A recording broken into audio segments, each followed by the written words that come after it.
Je suis au milieu des caméras. Premier mot, de remercier les organisateurs de cette soirée. La deuxième du genre, première pour moi. Je remercie également celle qui m'a permis d'être ici, Madame Chantal Cohn.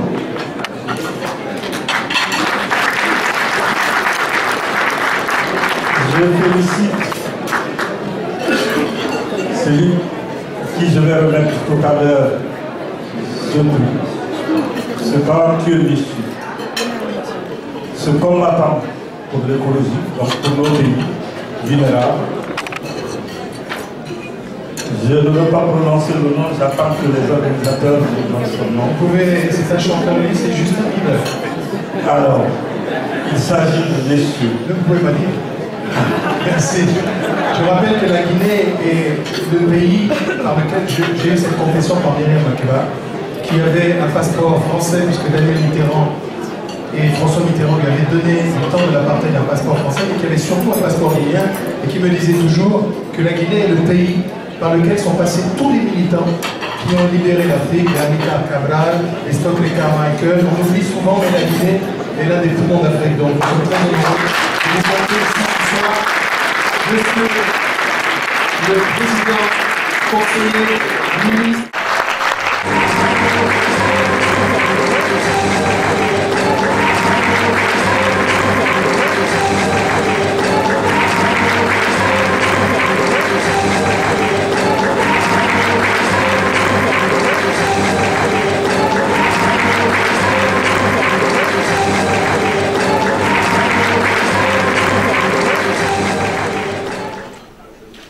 Le sujet de l'Afrique est le sujet du XXIe siècle. Ne vous y trompez pas. Non mais je voudrais vous en persuader parce que je me sens un tout petit peu épuisé. Deux mots simplement. Il est extraordinaire de voir que les évidences ont du mal à s'imposer. Il y a deux sujets du XXIe siècle. C'est la mer et les océans et ses richesses et sa protection. Mais c'est bien avant tout l'Afrique qui est le continent monde du XXIe siècle. Mais je voudrais qu'on soit précis, parce qu'il ne sert à rien de faire des déclarations sans lendemain. Il faut bien comprendre qu'il est rare qu'un sujet soit à la fois un sujet de développement, un sujet moral, un sujet de climat, un sujet de développement durable, un sujet d'éducation et un sujet de fraternité. C'est rarissime. Il faut bien comprendre ce qui se passe. Le rendez-vous avec le climat, l'humanité a un rendez-vous avec le climat. Ce que le climat est en train de faire, et c'est plus grave que ce qu'on croyait encore, c'est l'Afrique pour l'instant qui en paye les pots cassés par le stress hydrique, le recul des forêts, l'assèchement du lac Tchad et des grands fleuves. Merci la régie pour monter un petit peu le son de vidéo, ce sera... Madame Chantal Cohn.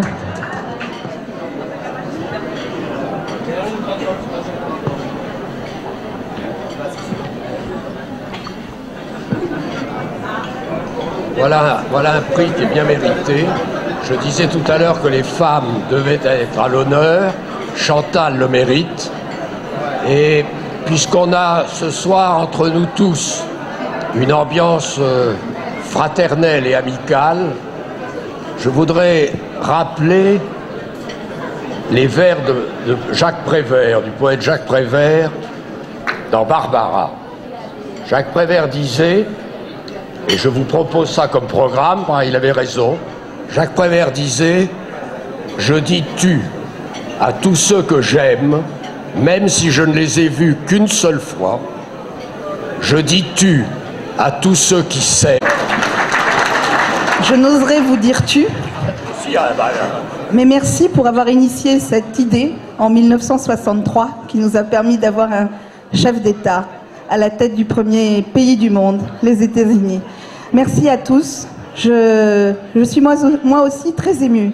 J'ai pas préparé, je suis beaucoup moins bonne élève qu'André, donc je n'ai pas préparé de texte. Je vais jouer sur l'émotion et la sincérité. Je voudrais vous dire une chose, j'ai suivi un petit peu ce qui s'est passé ce soir avec beaucoup d'attention et vous direz à Monsieur Borloo, messieurs et mesdames de sa table, qu'il pourrait largement être un chef d'État africain, tant c'était plein d'émotion et de sincérité. Je prendrai personnellement le temps de lire ce qu'il a fait et j'invite André, qui est un chef d'entreprise comme moi, à travailler ensemble, peut-être sur un pont, sur une idée comme celle-là, parce que les mots, on en a marre. Donc, merci au Gotha Noir à plusieurs titres. Pour ceux qui ne me connaissent pas, je suis blanche ou beige. Pour ceux qui me connaissent bien, je suis profondément africaine. D'une mère guinéenne et d'un père français, j'ai été expulsée en 2007 de mon propre pays parce que j'étais blanche, donc pas suffisamment noire pour être en Guinée. J'ai mené un combat avec vous, la diaspora. C'est vous seuls qui pouvez participer à ce changement de l'Afrique. Jean-Louis Borloo, les politiques, les Français de sang et de souche pourront vous dire tout ce que vous voulez. Mais c'est nous, afro-originaires, caribéens ou non, africains, diaspora, avec papier ou sans papier, qui allons décider de changer le 21e siècle ou de rester esclaves.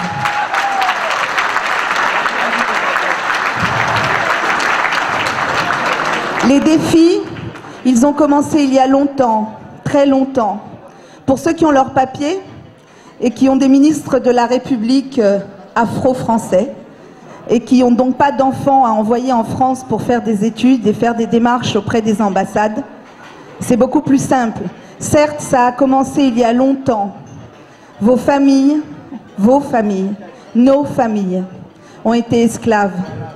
Pour les autres, comme moi, eh bien, nos familles sont restées sur le continent et elles ont mené beaucoup plus tard, il a fallu des siècles, des combats qui s'appellent les indépendances.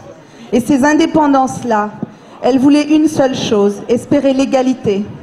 Tant que vous en parlerez avec aigreur et que vous ne saurez pas faire de votre passé une victoire, notre futur sera un échec.